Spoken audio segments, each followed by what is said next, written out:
Hello, lovely class. How are you today? I hope you're doing fine and I hope you're ready. We're first going to correct the exercises that you had to do for today, and then I am going to give you the homework for Monday or Tuesday. All right, let's see. So, first of all, let's correct the exercise. The exercise with the text. All right. Donc, dans un premier temps, vous aviez du coup la signification des couleurs de drapeau. Alors, dans le texte, on vous disait. Alors, je vais pouvoir faire un zoom. Voilà, voilà.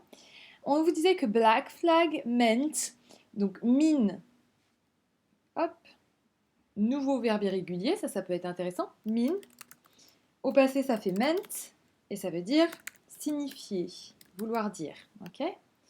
Alors, alright. Donc, black flag meant fight or surrender. Ça voulait dire battez-vous ou rendez-vous. Alors, hop, je crois que j'ai mis la correction juste en dessous pour que ça soit plus clair. Donc, par conséquent, on était d'accord, c'était le B. C'était le drapeau B qu'il fallait colorier de couleur noire. Ensuite, le rouge, red flag, meant ready to attack, no mercy and kill everybody. Prêt à attaquer, pas de pitié, ok? Mercy, ça veut dire la pitié et non pas merci, comme en français.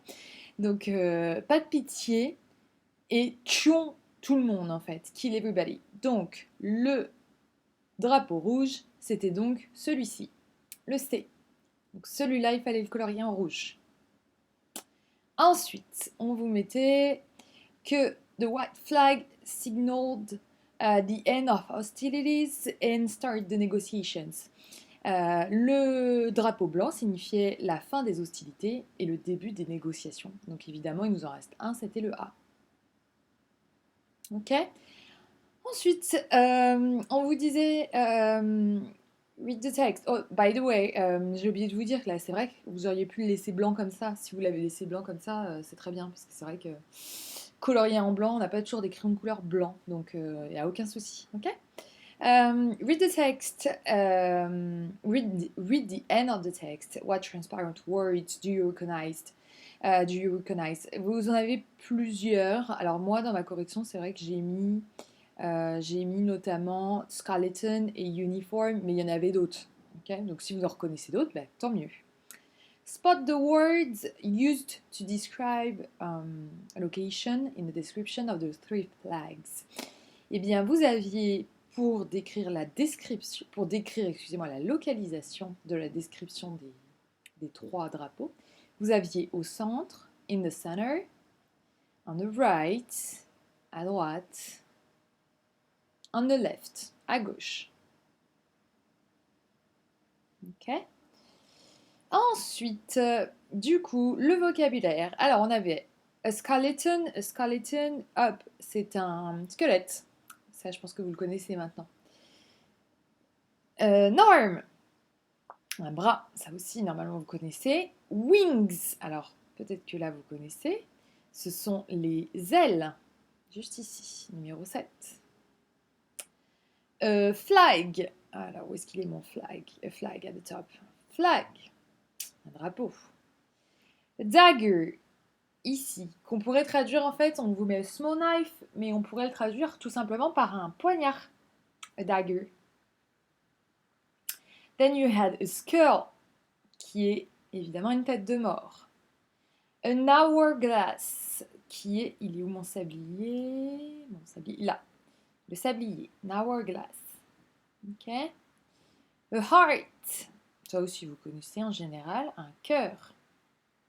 A sword, ici, donc là on vous met un long knife, mais je pense que vous connaissez aussi. A sword, c'est une épée. An arrow, une flèche. A bone, un os, et on est bon. On a tout notre vocabulaire. Si c'est pas très clair, je m'en excuse. N'hésitez pas à réécrire le mot à côté en fait, parce que c'est vrai que là, c'est pas très clair. Ok, alors ensuite, vous aviez à me dessiner Du coup, à partir de la description, il fallait me dessiner le bon drapeau. Alors, le problème, c'est que moi, je ne peux pas dessiner sur mon ordinateur. Et ça m'arrange bien d'ailleurs, comme vous le savez que je ne sais pas dessiner. Bah voilà, ça m'arrange bien. Donc, du coup, j'ai simplement noté les phrases. There is a skull in the middle. Il y a une tête de mort au milieu. D'accord? Donc, vous êtes censé faire une tête de mort au milieu. A dagger on the left. Un poignard sur la gauche. A heart on the right, un cœur sur la droite. Ok, donc tête de mort, poignard, cœur sur la droite. And there is a bone under the skull. Il y a un os qui est dessous la tête de mort. Under the skull. Ok? Si vous n'êtes pas sûr, n'hésitez pas, envoyez-moi votre dessin, je vous dirai si c'est bon. Hein, mais je vous fais confiance. Alors, ensuite, donc, votre petit drapeau, ça a dessiné, ça c'est fait. Hop, peut-être qu'on reviendra dessus en classe, je verrai. Et ensuite, on avait le step 8. Je vous disais du coup de recréer les instructions à partir cette fois-ci du drapeau. Donc là, je vous ai marqué in the middle. Alors, in the middle, et d'ailleurs, je n'y ai pas pensé, ça veut dire donc au milieu. Et on a vu in the center aussi. On vient juste de voir. Hop. Bien entendu, ça va tout me décaler. Non, voilà, hop. Et je vais vous mettre... Ah non. Hop. Celle-là, là.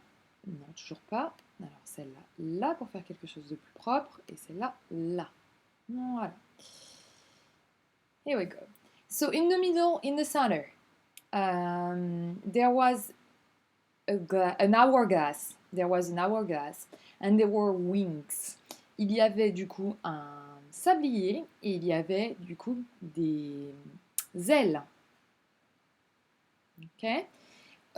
Toujours comme je vous ai rappelé déjà la dernière fois, there was, il est au singulier puisque derrière vous avez un nom au singulier. Il y avait un sablier. Par contre, au pluriel, there were, ok, there were wings. Il y avait des ailes, d'accord? Ça normalement il faut que ça soit acquis maintenant pour la quatrième. Hein. There were also two skulls. Il y avait aussi deux têtes de mort. Donc là, pareil, were, parce que c'est au pluriel. One on the left, il y en a une à gauche. One on the right, une à droite. Of the hourglass. Une à gauche et une à droite du sablier. Of the hourglass. Okay? And the flag, of course, was red. Petit mot de vocabulaire aussi qui serait sympa à retenir parce que c'est vrai que ça vous permet de faire des phrases plus construites, notamment pour la quatrième. Vous avez also qui veut dire aussi. D'accord? There were also two skulls. Il y avait aussi. Alright. Alors j'espère que j'ai été assez claire, que tout va bien. Maintenant, en fait, ce que vous allez pouvoir me faire, c'est, du coup, vous allez pouvoir m'apprendre le vocabulaire qui se trouve juste ici. Ok? Ça sera à faire soit pour lundi, soit pour mardi. Goodbye!